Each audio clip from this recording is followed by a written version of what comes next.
Okay, so last time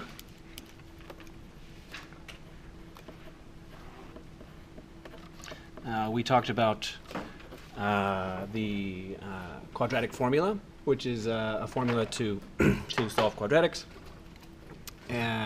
equations, and we also talked about the connection between factors of quadratic expressions and solutions to quadratic equations. Okay, so just to to sort of give you a structure of how today will go, is that we talked about previously we talked about equations, and then we talked about the linear equations, and then we talked about some nonlinear ones. The specific nonlinear ones that we talked about were absolute value and quadratics.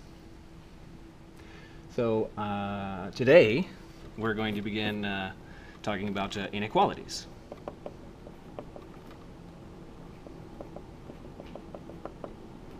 And we're going to do it in the same fashion, the linear kind and the nonlinear kind.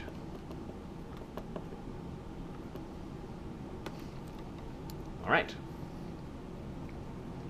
So, inequalities.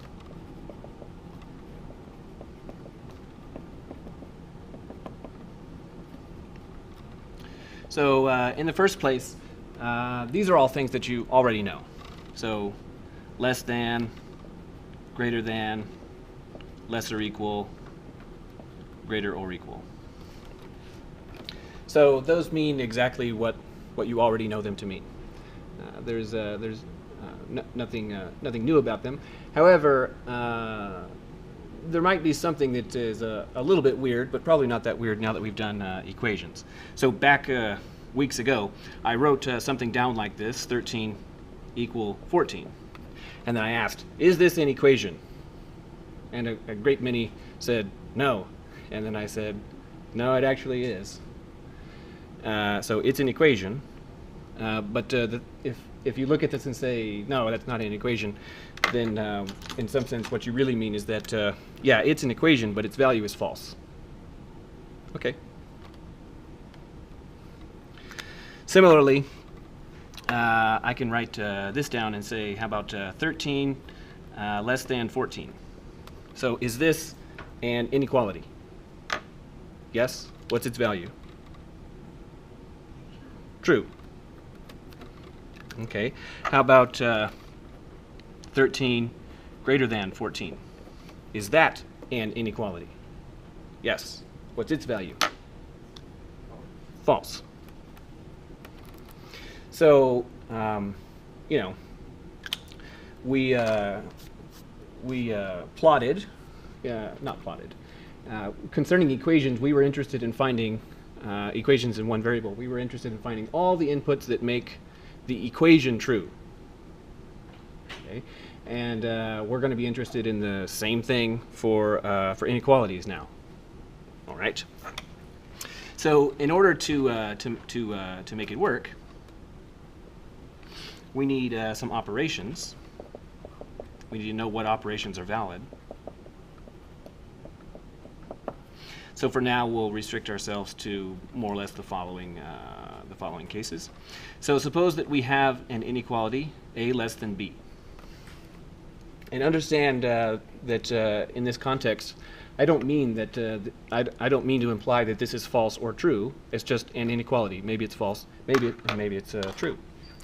But I can add, if I add a number to the same number to both sides, then this new inequality, a plus c less than b plus c, has the same value as before. So this is just like equations. So it works the same way. So you can always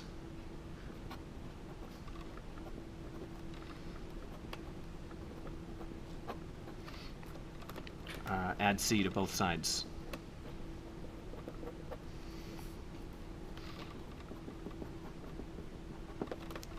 All right.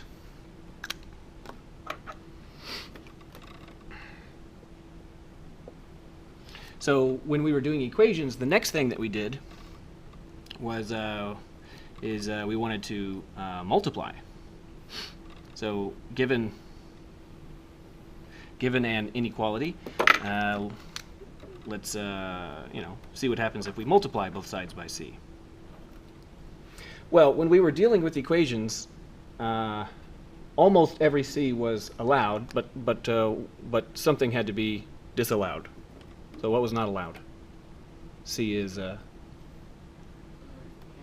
can't be 0 when we were doing equations. The reason in the end is because what we're talking about is here's a thing and here's a thing. So going this way, that's adding c, but going that way, that's subtracting c. Okay, and that's why this works for any c. So for this one, going this way is going to be multiply by c. Going this way is going to be divide by c. So that's why 0 is not permitted. So we already know that's not going to be okay. But in fact, the story for inequalities is more complex, more complicated. So over here, I'm going to make a 2x2 grid of possibilities.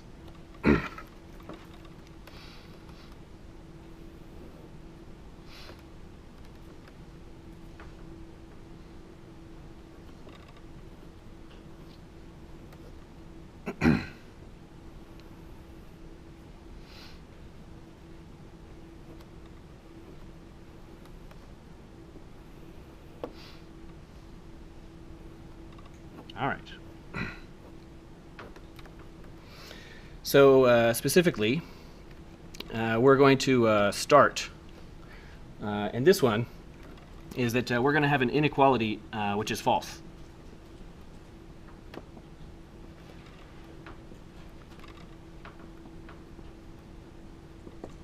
And here, in this one, we're going to have an inequality which is true.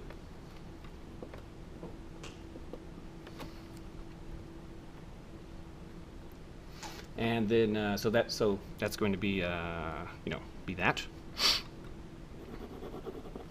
And then here, what we're going to do is that we're going to have a c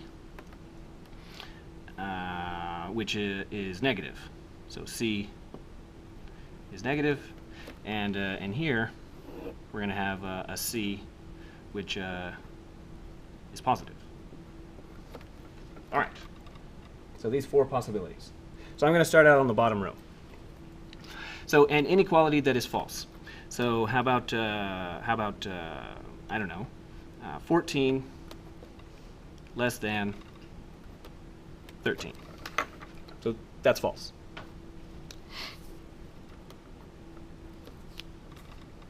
And now let's multiply both sides by a positive number. So for example, 2.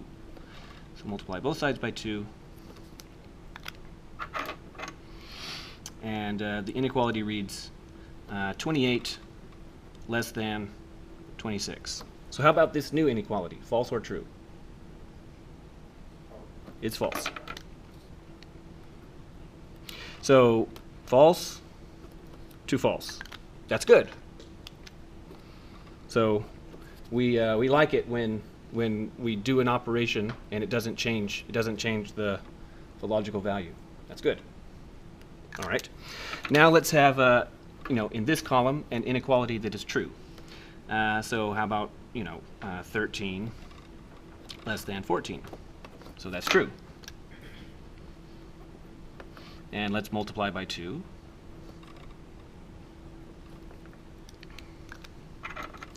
So the inequality reads 26 less than 28. False or true? True. So that's good. True to true. We like that. Very good. Okay. So so this row, this is the same as our experience with equations. So far it's working the same as equations does. This one's going to be weird. So an inequality which is false. So something like 14 less than 13, so that's false. Suppose we multiply both sides by negative 2. All right. Then the new left-hand side is negative 28. The new right-hand side is negative 26. And now it reads like this. So how about this inequality? Is it false or true? That's true, actually. Negative 28 is less than negative 26. So now that's true. So notice what happened. False to true.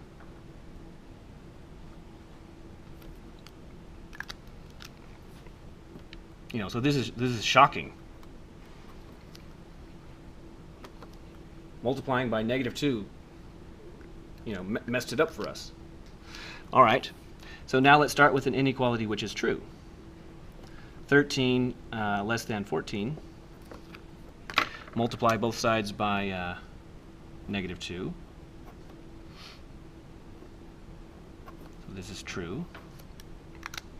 The new left-hand side is negative 26. The new right-hand side is negative 28. So how about this? False or true? That's false. So that's also the opposite.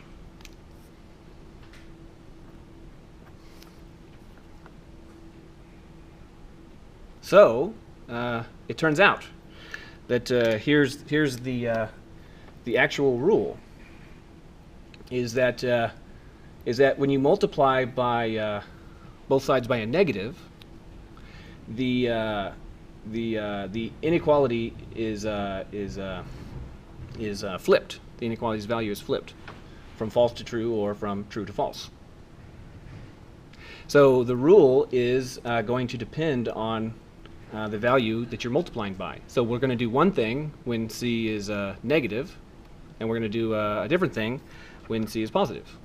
Okay, so the rule splits into two parts like this. So in the case that c is negative,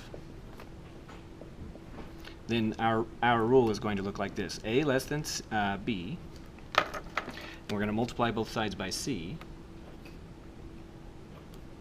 So the new left-hand side is AC, and the new right-hand side is BC. But to make sure that because c was negative, that means we flipped the truth value. So to keep it the way we want, we're going to flip the direction of the inequality.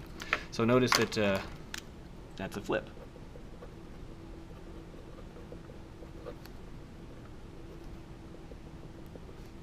So can you see it? Similarly, in the case that c is positive, a less than b,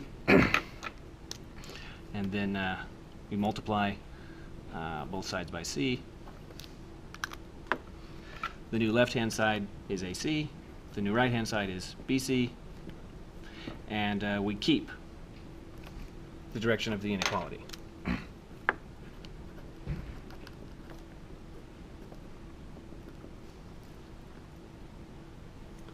So the rule is a little bit more complicated with inequalities. It doesn't come up, the flippiness doesn't come up with equations because, well, in the end equations are symmetric. So, you know, inequalities are anti-symmetric in the sense that this one is false, but if you keep that and just flip the positions of the 13 and 14, then it's true. But you know, if you have an equation which is true, like 5 = 5, if you flip the two 5s, it still says 5 = 5, and it's still true. And if you have an equation that's like 5 = 6, it's false. And if you flip those around to say 6 = 5, it's still false. Okay, good. Any question about it? So, the simplest case for inequalities is the linear case.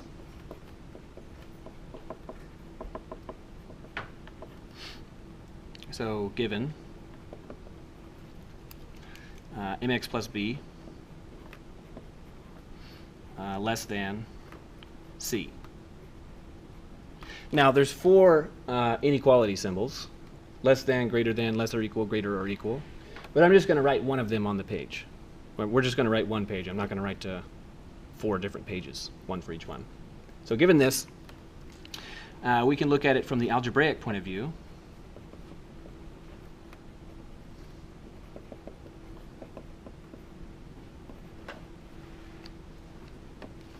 So we could solve this. So mx plus b less than c. It's always okay to add and subtract. So I'll subtract b. So mx less than c minus b. And I needed to say up here, so given this with m is not 0. So now we want to solve for x. So what's the next thing we need to do? Divide by m. Divide both sides by m. Now, I know that division by m is allowed because that's, we said that that's what we're talking about. M is not 0.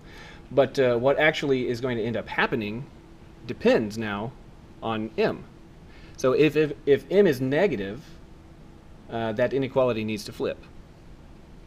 If it's positive, if m is positive, the inequality needs to stay the same.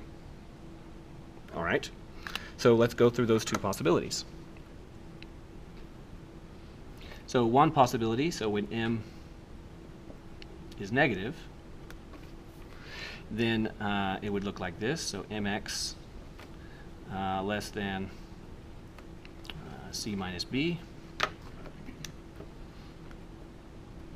divide by m, divide by m.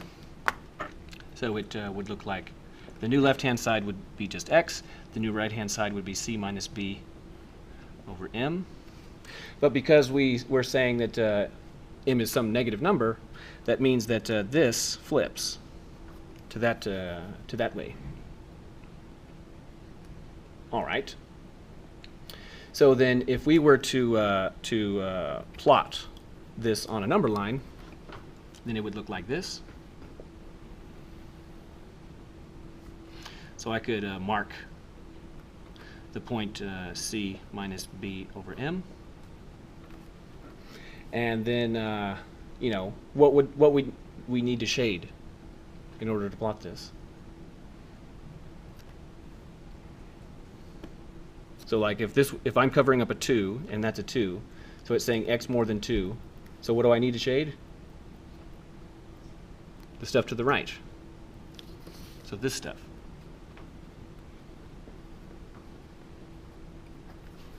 And then how about that point in particular? Do we have that one, or do we not have it?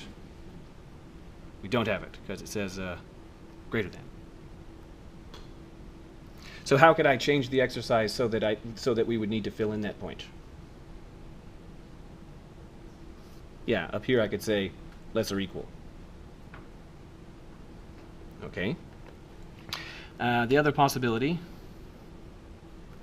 is that m could be a positive number.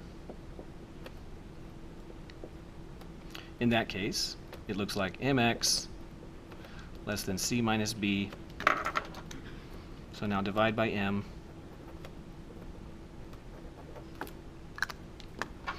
And now we have x on the left-hand side.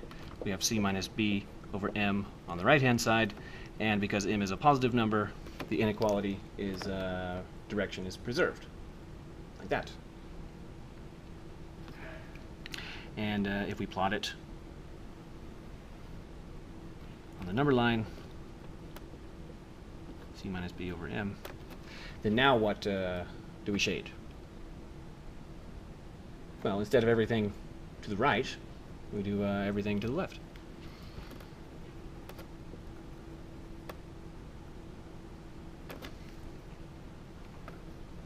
Okay, so that's sort of the algebraic point of view.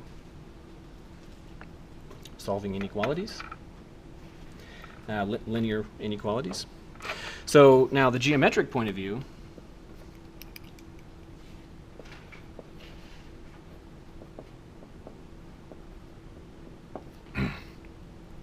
is we're going to do the same trick we always do. Is that we'll consider mx plus b less than c, and I'm going to take this. I'm going to say, okay, well, y equal that.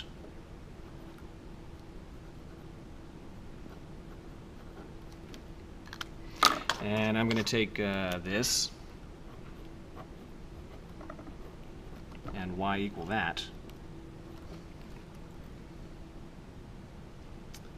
So now when you plot this is a horizontal line.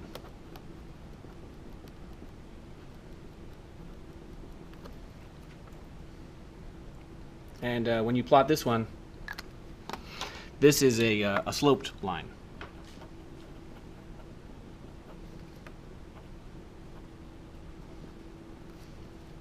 It might have negative slope or it might have positive slope. Fine. So now this when it was equal, we'd plot the two things and we'd say we want to know when they're touching. So that's when this was equal, when this was an equation. But now it's an inequality. So a good way to say this, to sort of render this into English, is to say that we want the sloped line to be below the horizontal line. Okay, so sloped line is below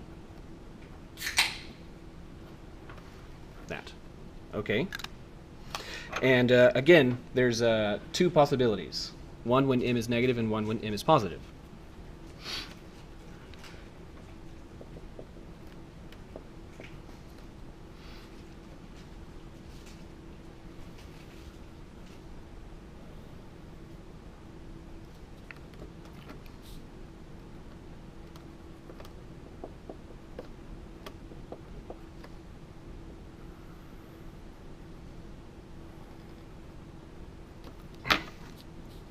Okay, so, well, m is the slope of the line. So if m is negative, this is a line that slopes down. So something like this.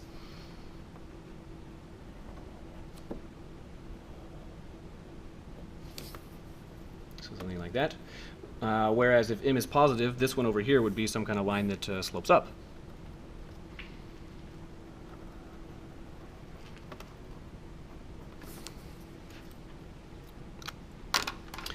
But in either case, this one is a horizontal line, so something like this.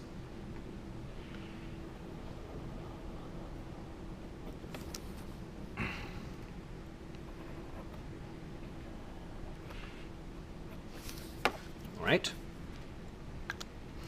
So just like before, we're going to be interested in the intersections. So here's an intersection. Here's an intersection.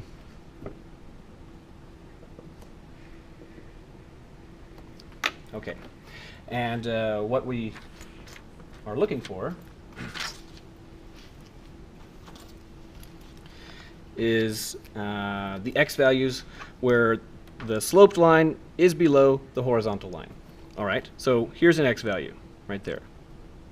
And you can see red and green. Here's the sloped one, the horizontal one. Is the sloped one below the horizontal one? No, it's above, right? So we're not interested in this one. That was no good. Whereas, for example, this x value, so I'm pointing to a point on the x-axis, notice that the sloped line is below the horizontal line.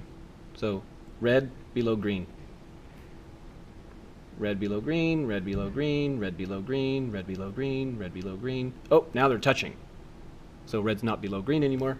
And then here, now it's red is above green, so that's no good. We don't want any of that. So the part of the x-axis where red is below green is this part.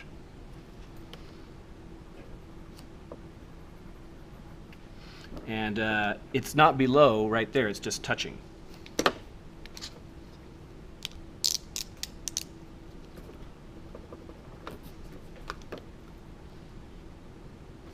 Notice that exactly in agreement with that. So, you know, that x value is c minus b over m.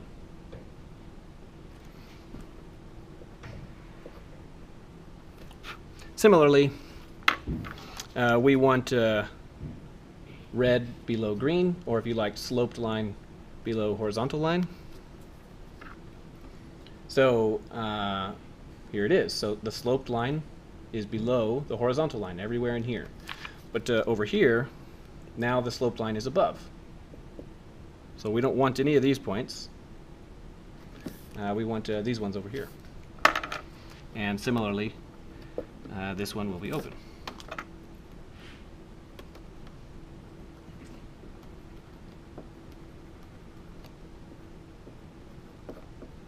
And of course, that's in agreement with this.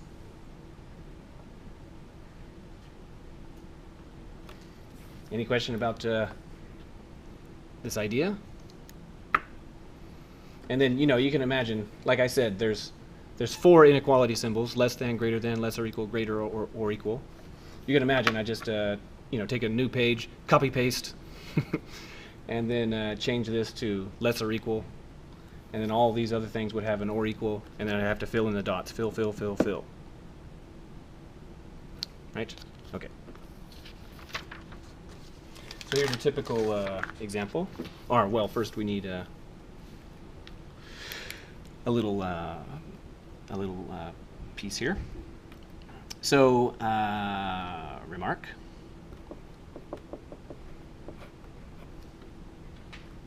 Is that a statement? So first, the statement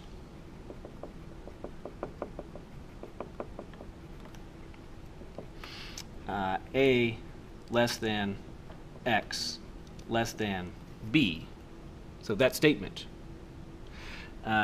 means A less than X and X less than B. So it means you know, both of those things together. When you have a plot, to plot this, it looks like this.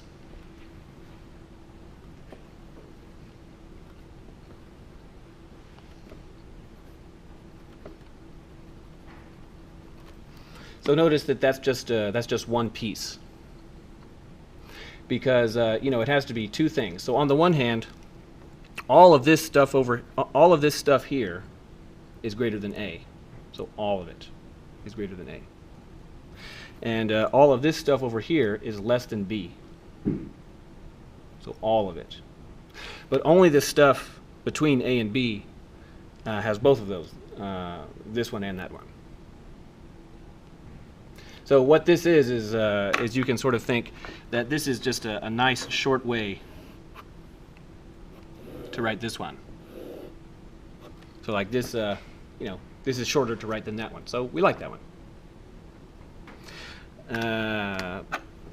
2 is there is no short way. There is no short way.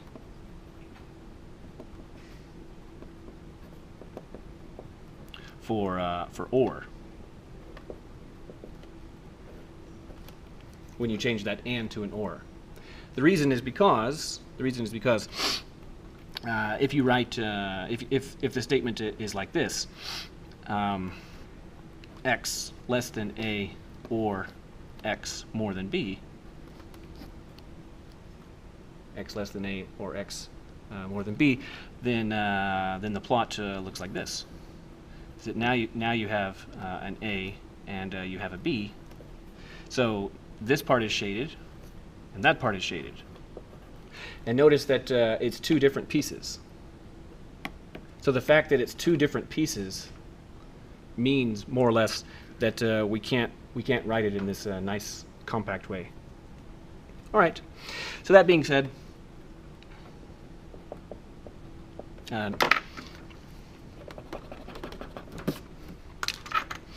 here's an example exercise.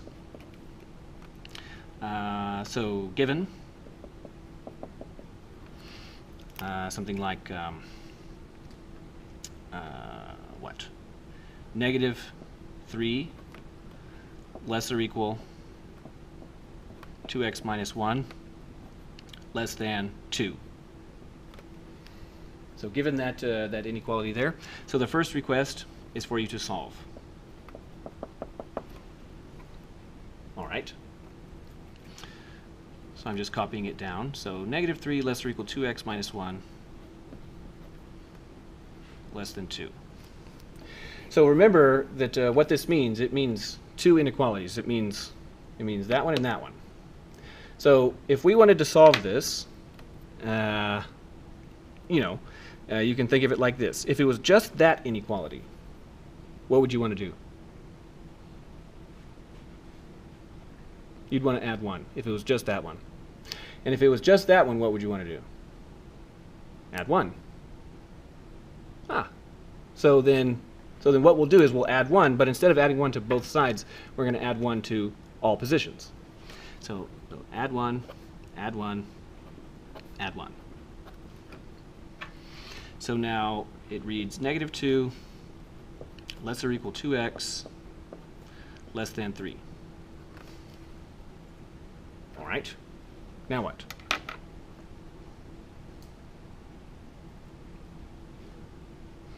So, divide by 2. Because if it was just that, we'd want to divide by 2.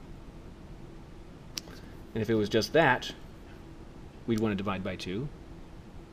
So divide by 2 is what we want. Now, we're dividing. And remember that, we've just said that inequalities are tricky, about multiply and divide. Do we need to flip the direction or not? No, the direction stays. So this is less or equal. It's still going to be less or equal. So why are we not flipping it?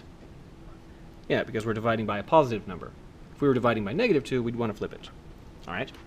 So then doing that, negative 1 less or equal to x less than 1.5.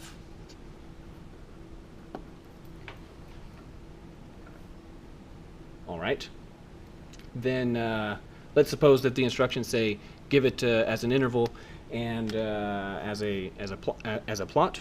Then in interval notation, you could write it like this. So negative 1 to 1.5, like so. And then as a plot,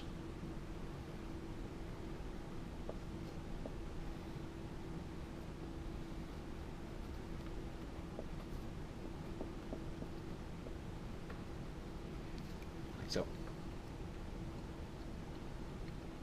All right. So now let's make a sketch.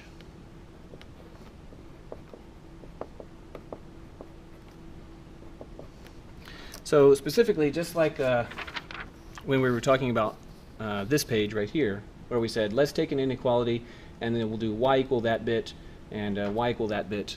So we're going to do that, except now there's 3 parts. So we're going to do y equal the one part, y equal the other part, and y equal the other part. Okay. So negative 3 less or equal 2x minus 1 less than 2.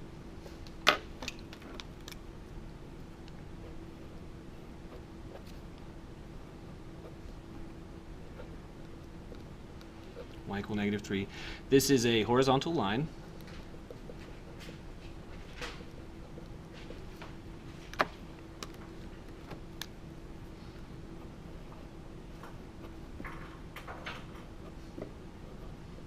Y equal 2x minus 1. This is a sloped line.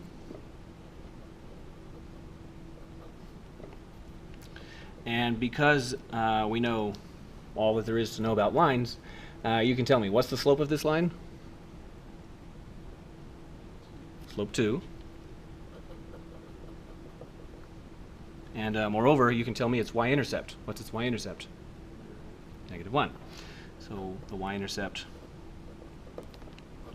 0, negative 1. All right. And then this, y equal 2. This is another horizontal line. Okay. Now, as for these, we could, you know, sort of pronounce this out loud as just, you know, below. So we want the red line to be below the blue line. That's what we're looking for. And this one is, I don't want to say below because that would be calling it the same as that one, but these are different. So I'll say that this one means sort of maybe below or touching.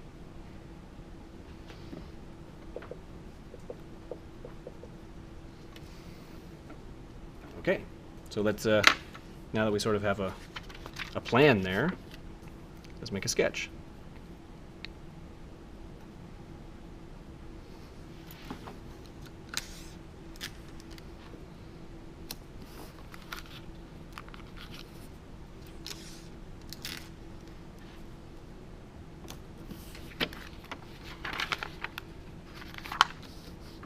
Okay, so y is -3, looks like this.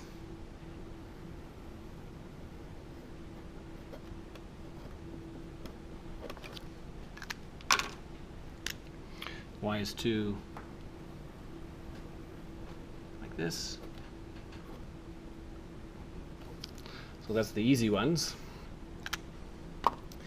And then now the sloped line, little bit more complicated, but we know the y-intercept is 0, -1, so it's right there. And then because we know the slope, now we can find as many points as we want.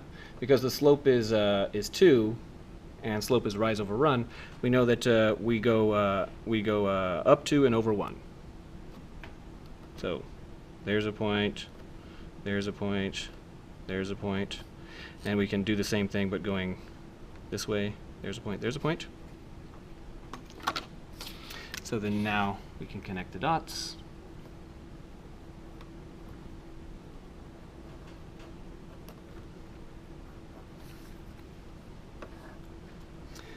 And now we want to interpret this picture.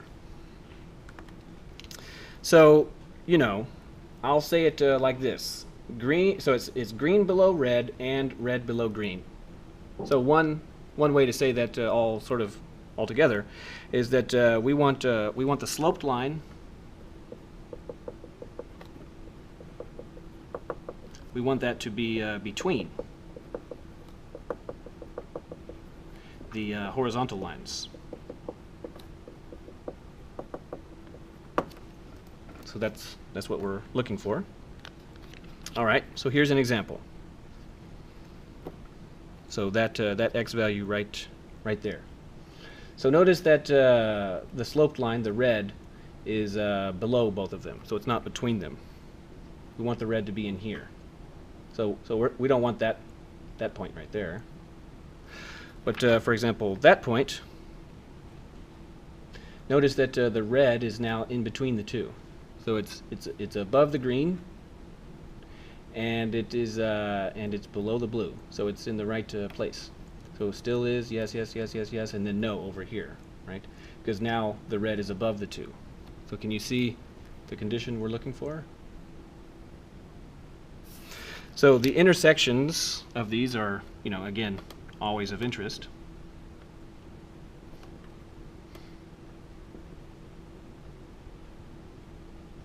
So in between those two is, or at those two is where the behavior changes. So we want all the stuff between those two, because between those two, the red is between the blue and the green. And then do we want the left endpoint and do we want the right endpoint? So do we want the left one?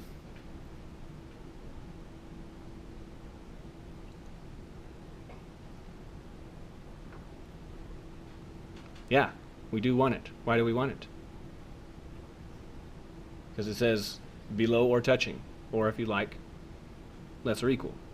So we want this one. Okay, what about this one? No, we don't want it. Because it says, you know, here, it's saying the sloped line has to be below the blue line. It's not below there, it's touching. And notice that that right there is, of course, exactly the same as that. Any question about this one?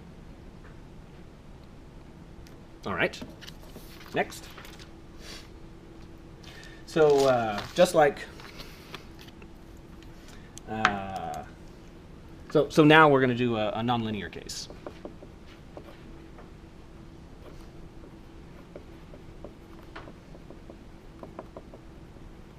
So nonlinear, inequality, and again, just like with equations, we're going to start out with absolute value.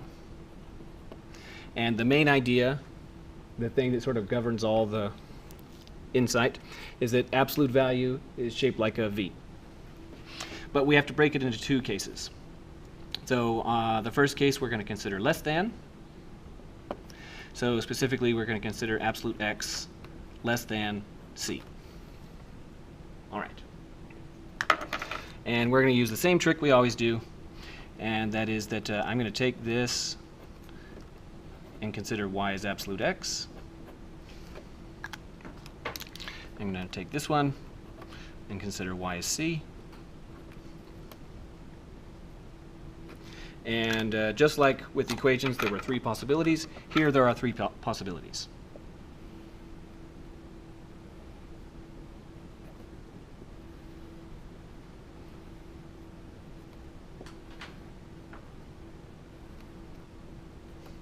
So every one of these three possibilities has an absolute value.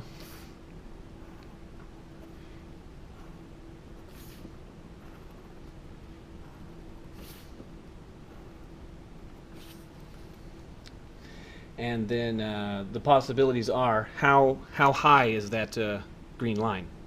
Does it have a negative height, zero height, or positive height?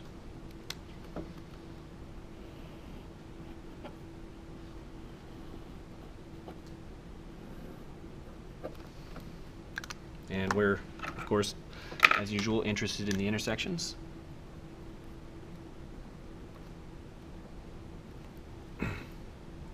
All right. So, you know, this is less than, so this is below. So an example inequality that is like this one is something like this. Absolute value of x less than -5. So what can you put into the absolute value so that something less than -5 will come out? Nothing. Alternatively, in this picture, where is the V below the green line? Nowhere. Right? So the answer to this is that there's no solution. You know, that's just how it is. If we walk out to the vending machine and I ask you, which button do I press for a lasagna? You know, you'd have to say, well, there's not a button to do that. Okay. For this one, absolute value of x less than 0. So again, there's no solution.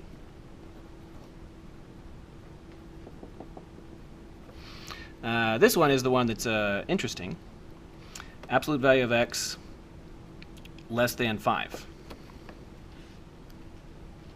So this one will work because well, you could plug in 4. That'd work, right? You could plug in 1, and you could plug in 4.998. That'd work. You can't plug in 5 or 5.1 or 5.1 million. All that's too big. But notice that you could also plug in -3. That would work. In the picture, visually, you're asking, where is the V under the line? Well, everywhere in here, right? So the answer to the question looks like this.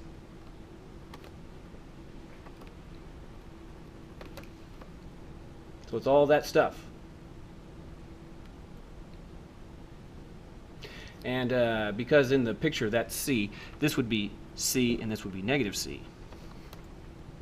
And so for this specific example, you could say it out loud as this is the stuff that is between the 5s.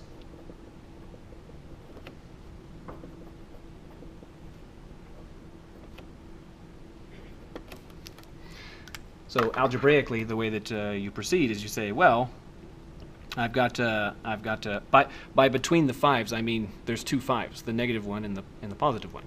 So it would be negative 5 less than x less than 5. All right. Now, that's the less than case. In the positive case, in the greater than case, again, same story, except you know, we're looking at this, and we're doing the same thing. So y is absolute x, and now this is going to be is above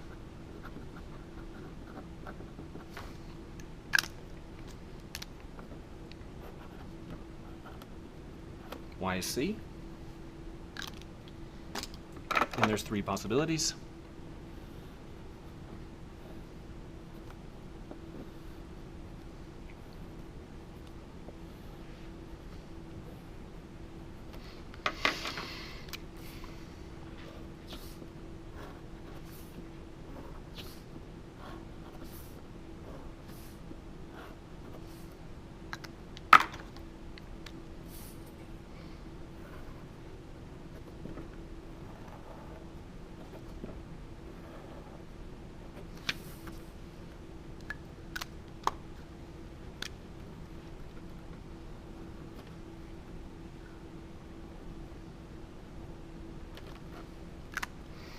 Okay, so an example of algebraic example of this kind would be something like this: absolute value of x greater than negative 5.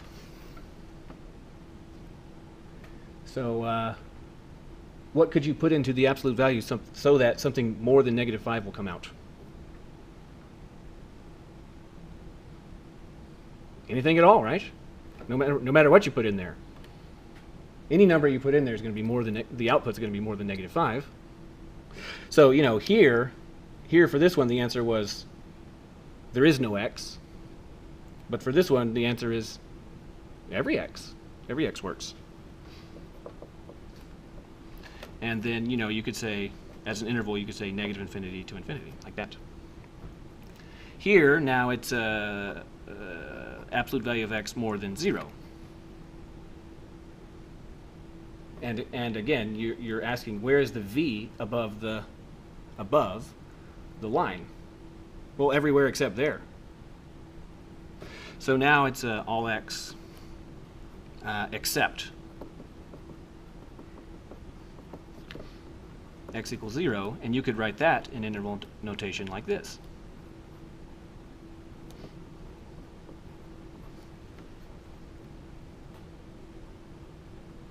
And finally, this is the interesting one. Absolute value of x more than 5. So now you're asking, what could you put into the absolute value so that what comes out is more than 5? Well, 4 won't work. Even 5 won't work. But 5.1 would work. And 5.1 million would work. But notice also that negative 6 would work. Because if you put negative 6 in there, the absolute value flips it to 6, and that will work. So just like we have these 2 points here, we'll have these 2 points here like this. But it's going to be the opposite condition, is that we don't want the stuff between. Rather, we want the stuff on the outsides.